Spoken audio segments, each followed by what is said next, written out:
Alrighty guys, welcome back to another video. Today we're in the shed. It's absolutely dreadful conditions outside, so no fishing. But I've got a heap of new gear. Went to the Lure and Fly Expo up in Brisbane and I've got a heap of new swim baits, so I thought I'd sit down as I'm putting them all away and putting hooks on them and whatnot and give you guys a bit of a look of all my new stuff.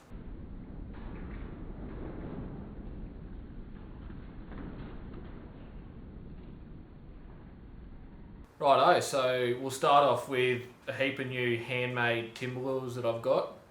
Went with the old man and Sam to the Lure and Fly Expo up at Fernvale in Queensland, just out of Brisbane, about a week ago. And yeah, went up there, we made a weekend of it, flew up and went to the footy on the Friday night, watched Brisbane play at Suncorp, and yeah, had a few beers and whatnot, but went out to the show. My old man was really keen to go to it, and so was Sam, so I thought I'd tag along. I didn't have really high expectations of it, but it actually blew me away. I wasn't expecting to go there and spend too much cash, but I ended up dropping a fair few pineapples on different stuff, and I'm actually really excited to throw this stuff when the time comes. But yeah, I thought I'd sit down and just go through this first, and then we'll go through some new swim baits, some cool stuff that I got. But yeah, as a whole, the show was really, really good. A lot of cool handmade stuff there, a lot of cool lure makers, a lot of cool people. So it was really good fun. We only went there for the one day. The show goes for the 2 days, but we got there the first day, and we were in and out in about sort of 4 or 5 hours. We actually left and went back a couple of times because the old man wanted to get a few more things.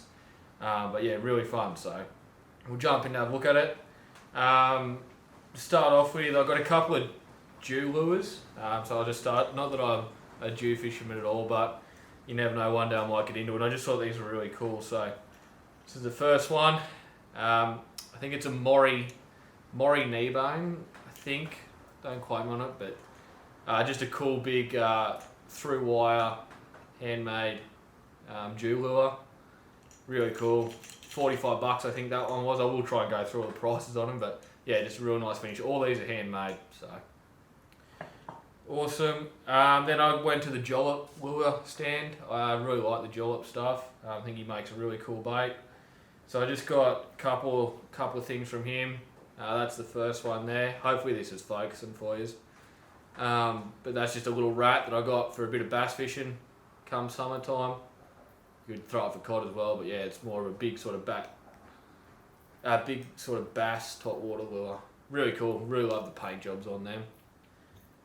And then I just got a paddler, just like a small cod paddler, perfect size for the rivers for cod fishing. Again, cool paint job. I just had to grab one. I think those two surface lures were about 35 bucks. Not bad for a handmade piece. And the last one I got from Jolt was this Swimbait. He only done a couple of these, I think, for the show. It's really cool, sort of natural bait fish pattern there. It's actually a top water bait, so high buoyancy, and it just sort of goes across the surface like a wake bait. After buying this is probably the one where I was a little bit like, after having a bit of a look at it after the show, I was like, I probably didn't need to buy that. But after swimming it in the pool the other day, which I have done with all these lures, I've swum everything in the pool. Yeah, I'm pretty excited about it. It's got a really, really good action across the top, so perfect weight bait presentation. That one was $65. So that's the job stuff there. This is the crankbaits, the hardbody crankbaits. Was what I was most excited to get my hands on going to the show. With the new tinny, the small tinny, going to be doing a fair bit of fishing in sort of higher flow rivers down the track, especially in summer. And hardbodies are just one of the most effective ways to fish in those waterways. So yeah, really wanted to get my hands on some unique handmade hardbodies, and these are the crankbaits that I got. So the first lure I got, when I first stand me and Sam went to, we both bought one of these. It's a Nunya lures.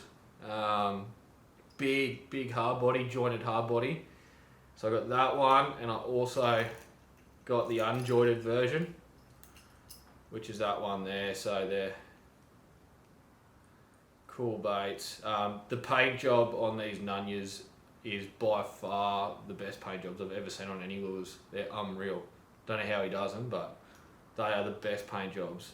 Both lures, like oversized crankbaits. On a long cast I'll get down, but in the pool they didn't dive too deep. They're super buoyant material. So they do, as soon as you stop them, they come up at a rate of knots back to the surface, which makes them get down a little bit tougher. So yeah, when I'm fishing these in the river, I might even add some weight to them. But yeah, it's handy sort of having that buoyancy because you can tinker around with it. But if you wanted to like super slow wind these, you could actually nearly fish them on the surface like a wake bait. So super cool baits. They were both $50, I think. But yeah, the paint jobs on them is the best I've seen. Unreal. Went to Mud Eye. Mud Eye had a cool stand there. Mud Eye Lures. Just got one of these thingies. I've always wanted a thingy. They've been around for a long time. Mud Eye Lures been through a few hands, but a couple of young blokes are doing it now and doing a great job. And yeah, just got a white thingy there. It's just a hard body lure with some fur wrapped around the outside. Cool lure, nice big presentation. Obviously, imitates like a rat or a mouse. Bad breed, I think it was Bad Breed. Yeah, Bad Breed lures. So Jamie Flatt makes these, who is one of the sort of OGs in the timber lure making scene. Used to have Mud Eye, I believe, back in the day. But yeah, just got little crankbait there, shallow jointed crank, just like that colour. Swims really good as well. So yeah, that'll definitely be a snack size for the cod in summer. Where I'm going.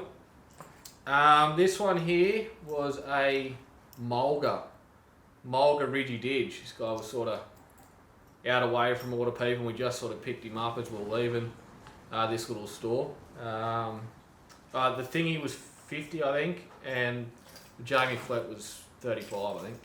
This guy 35 as well. So another cool paint job on this one. Sort of mid-size in that crankbait range, and it's got a super wide action, this one. Really wide action, so throws off a lot of presentation. Help find those fish, track it down in some fast water or dirty water. So just like that paint job again with smick, so pretty cool. And then I got these two. This one is a gill hop, and this one was a stitch up. So both small, sort of almost square bills, but they're not square bills. But yeah, super small crankbaits. This one's got a really tight action, pretty unique. This one's got more of your natural action. Both a bit slower floating, which I do like.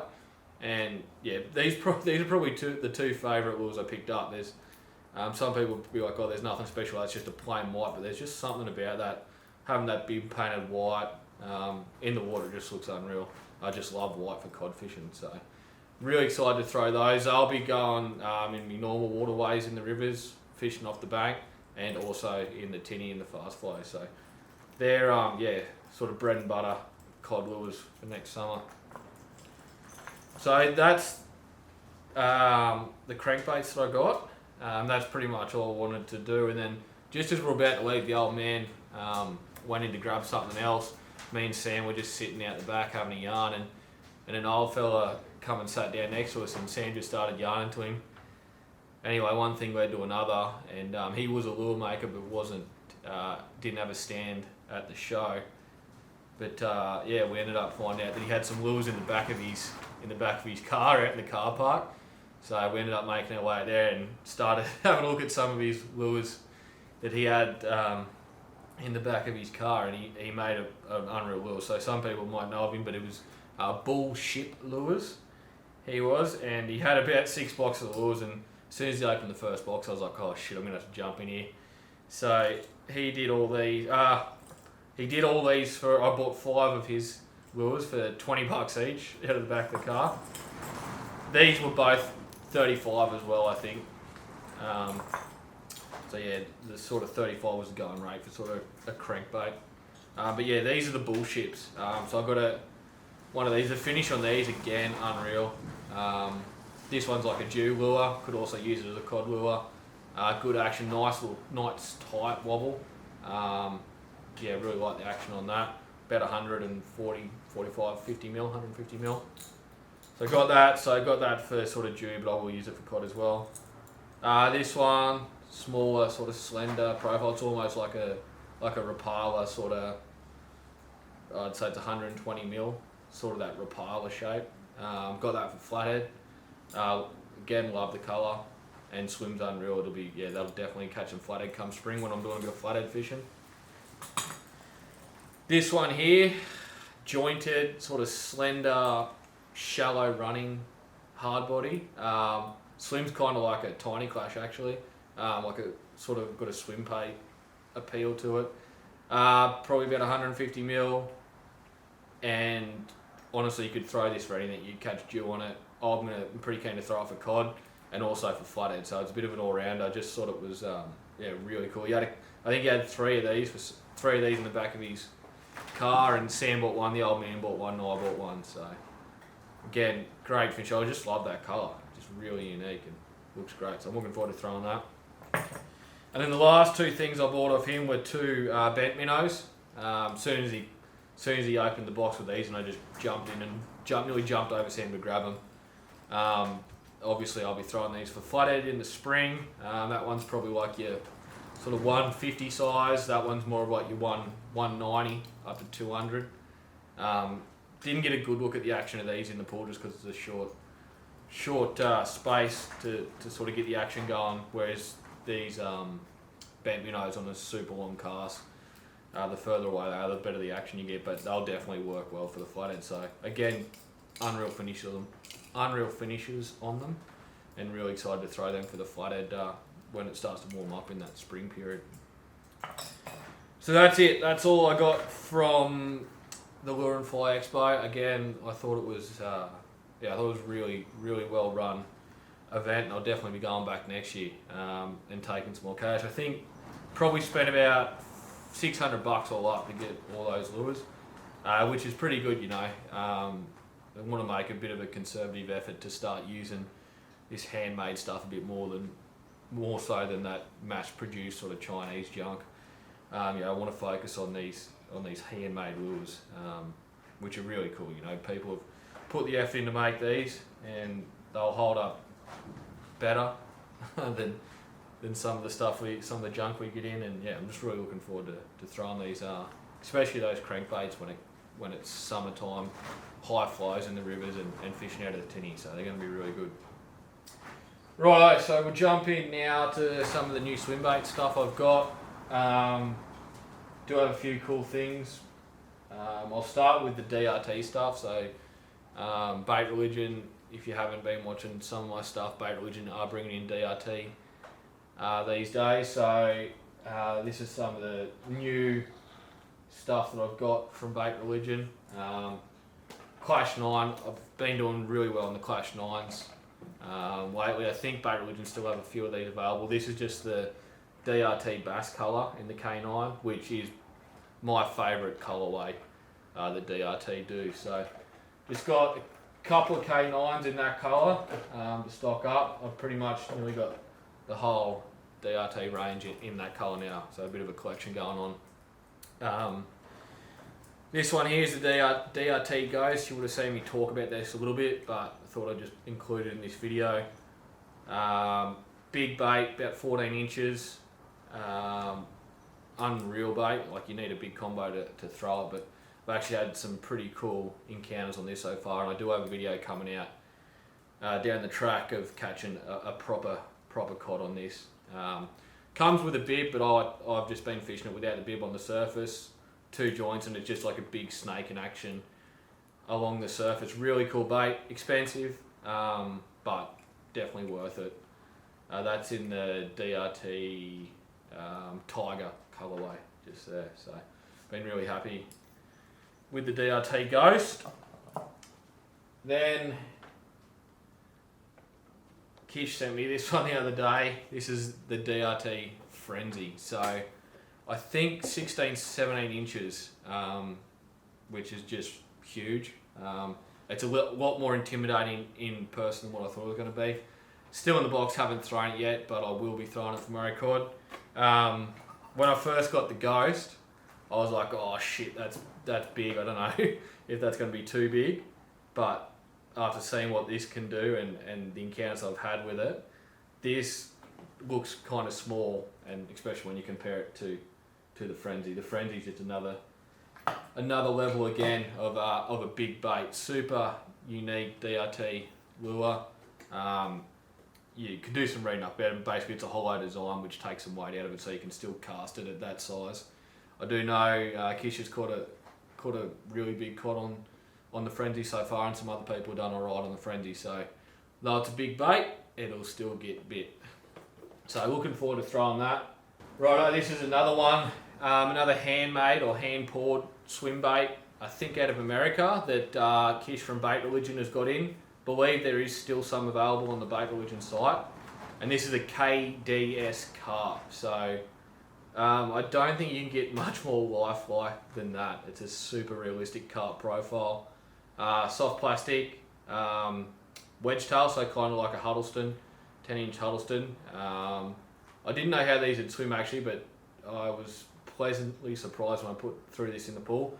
It tracks dead straight and just has that kick, side to side kick with the tail. So straight wedge tail bait, very similar to if you've ever seen a Huddleston swim, very similar to that. I think this is 10.75 inches, so nearly 11 inches. I haven't had a chance to throw it in the river yet, or the dam, but I do have a trip next week planned, so I'm looking forward to throwing this in the river and seeing what it can do, because it does not get any more realistic than that. It's a super slow sink, and you just dead wind it back, and it'll track dead straight and just kick side to side. Yeah, really excited about that. Then the last swim bait I got, it's probably the most I've ever spent on a swim bait. This one, this cost me over $400 to get this in from America, from Swimbait Underground, and it is a 8.6. Whoops. It's an 8.6 dead ringer, so it's a new release from 8.6 Baits. I've always wanted to get my hands on an 8.6 Baits. Handmade, hand poured resin bait from the States. Really good reputation, unbelievable finish. It's a 3-piece. The action is probably the best action on a lure I've ever seen. I cast in the pool. I was a bit concerned, like I've spent so much money and I wanted to look good, and as soon as I started cranking that in, I was like, oh, that is going to catch me some cod. So big outlay on a lure. I know a lot of people probably wouldn't want to spend that much on a lure, but yeah, something I like to do is sort of spend a bit of money on cool baits, handmade stuff, rare stuff that is hard to get your hands on. And yeah, that's the 8.6. Yeah, great action again, slow sink. Cost me over $400 to get in, but that's just my thing at the moment. I'm sort of not buying much. Like back in the day, I used to buy. I'd buy gantrels by the half dozen. You know, I've got that many gantrels and all different type of stuff. But I sort of just want to go away from using that sort of mass-produced stuff, and yeah, really focusing in on using those cool baits that are either handmade or hand poured in the back of someone's garage. I think that's pretty cool. So that's where I sort of focusing on what I'm throwing and spending my time doing these days, which I'm really excited about. Anyway guys, that wraps up the video. I just thought I'd jump in the shed and have a yarn deers. I haven't been putting many videos out, but I do have a couple up my sleeve that I will put out soon. But yeah, just as I'm putting all this, doing a big shed clean up, the weather, as I said, the weather is disgusting at the moment. If the audio is no good, that's because it's blowing about 45 k's out there and it's like sleeting rain. It's disgusting. So I think next week the weather's coming good and we'll be back down the river, but at the moment it's good day to be in the shed and cleaning up some lures, getting ready for it. Anyway guys, appreciate everyone watching. I'll see you in the next video. Cheers.